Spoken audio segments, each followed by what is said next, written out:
A very warm welcome, Your Excellency, Minister Bوريطة, to Budapest. Tomorrow will be the first ever V4 Morocco meeting of Ministers of Foreign Affairs. Why now, and what are your expectations? Thank you. I'm very delighted that it will be the first meeting of the V4 plus Morocco.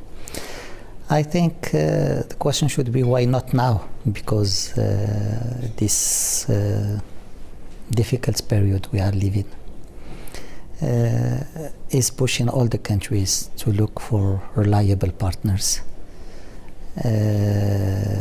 Neighborhood is not today an asset. What is important is the trust and the reliability of a partner. And through the different bilateral relations we have with the four countries, we feel that we have a strong ground of trust and partnership that allows us to go a step further and to have this format, a V4+1. Second, we think that we are facing many challenges altogether. Of course, the pandemic is the most important, but we have other challenges, security ones, and we have also opportunities, including economical development. So I think it's a good opportunity to build on what we have achieved on a bilateral basis and to try to explore what we can do as an added value within this format. You've met the Hungarian Minister of Foreign Affairs and Trade, Mr. Péter Szijjártó. What were the major topics that arose during the encounter? First, he's a good friend, and we have worked during the last years to build a real partnership between our two countries. During the last 5 years, we have signed more agreements than during the last decades. We have met, I think, 5 or 6 times. He paid 2 visits to Morocco. This is my visit here. And we have signed agreements on important issues. Today it was an opportunity to see the implementation of those agreements and how to enrich this legal framework between our two countries. Today Morocco is the 3rd trade partner of Hungary in Africa, and this is very important. So we decided to strengthen the economical dimension of our bilateral partnership, and also to exchange best practices on the way of managing the COVID-19, on how we can together contribute to peace, stability and development in Africa. So the idea is to build on this very positive dynamic of our bilateral relations during the last years, to promote our interests and our objectives in other areas in the Arab world and in the African continent. 4 years ago, it was also highlighted that the two countries, Morocco and Hungary, will also be more intense regarding the fight against illegal migration. And Morocco plays an important role in stopping illegal migration. To what extent is the kingdom partner to the EU? Of course, we are the closest southern Mediterranean country to the EU. Between Morocco and the continent, there is less than 12 kilometers. So Morocco has been all the time a reliable partner, but within a clear and shared vision of migration. Migration is a natural or human natural phenomena. People are moving, and this is something which is good. What is not good is when it comes to illegal trafficking or human trafficking or illegal migration. The migrant most of the time is the victim of those networks who are using poverty or the weakness of some people to draw them into this adventure. So what can the kingdom do in order to prevent this? If the EU has been all the time, let's say, comfortable with its western route, it's because the country was doing a lot. When in 2014-15 there was this wave of migration from the eastern route. No one was thinking about what is happening west. It's not because the networks were not using that route from West Africa to Morocco to Spain. It's because the country, Morocco, was investing a lot in protecting its territory first, but also its partners. You know, we have almost 8,000 from our security forces mobilized on a daily basis to secure the Mediterranean shores. We have also integrated 60,000 people from sub-Saharan Africa, which came to Morocco as a transit country, but who stayed in Morocco as a country of destination. Morocco is ready to strengthen its partnership with the EU, but within a common understanding that it's a shared responsibility. It's not only the responsibility of countries of origin or countries of transit. When you have a network or you have traffickers, they are in the country of origin, in the country of the transit, but they find people in the country of destination to help those illegal migrants to get into those countries. We have all of us to put our efforts against those networks, and it's easy to put all the pressure on countries of transit because they are the last connection.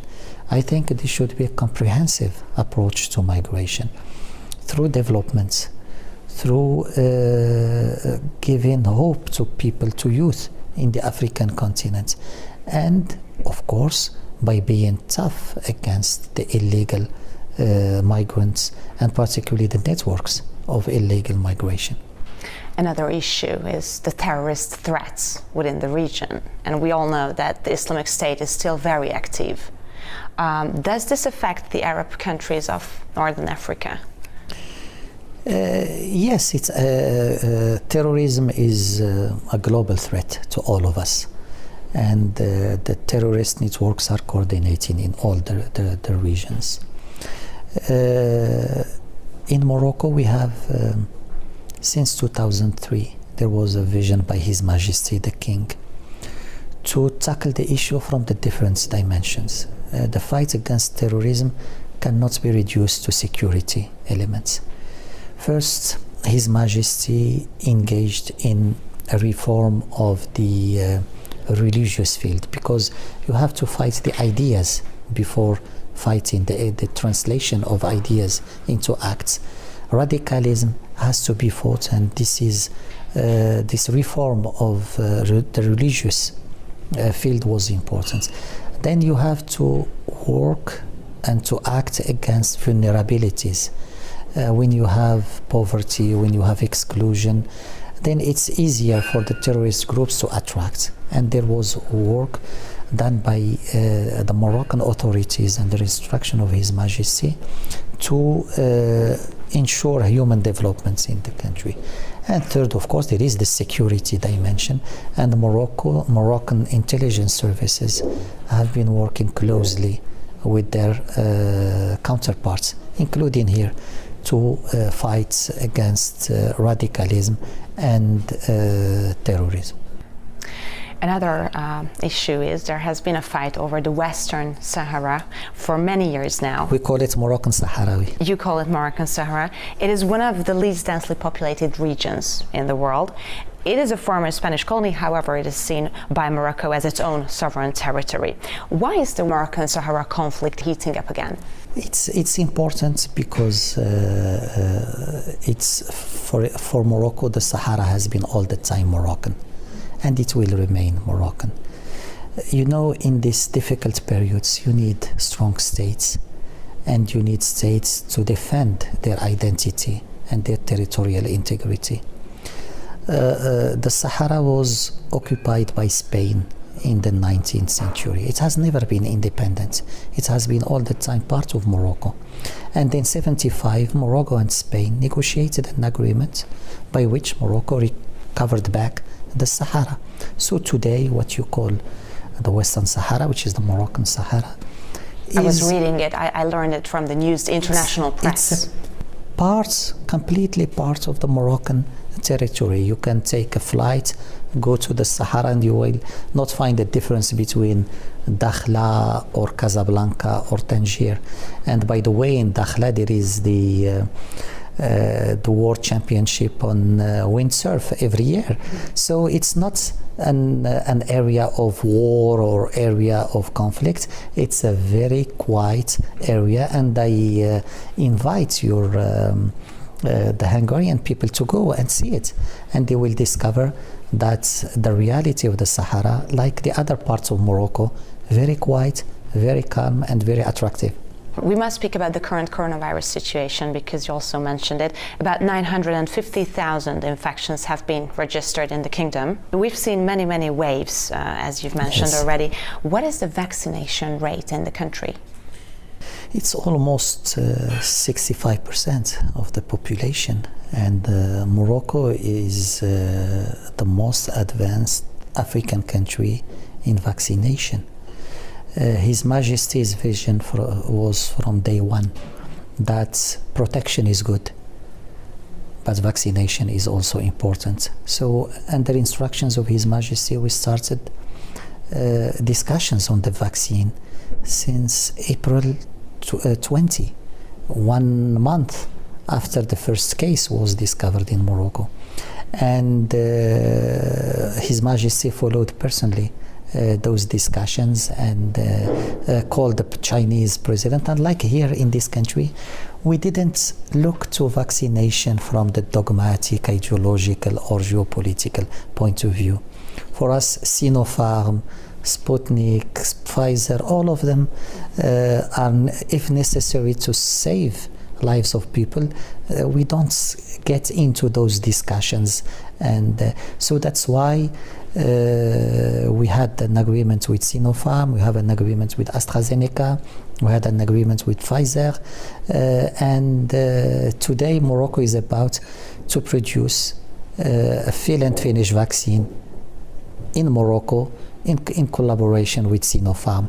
And last July His Majesty chaired a ceremony where 2 agreements were signed, one for fill and finish and second one for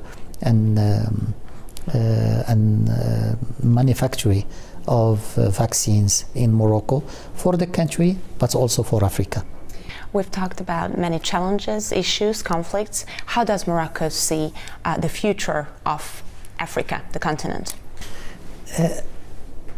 In this war, there are 2 schools: the Afro-pessimism and the Afro-optimism. Morocco and His Majesty belongs to the Afro-optimists.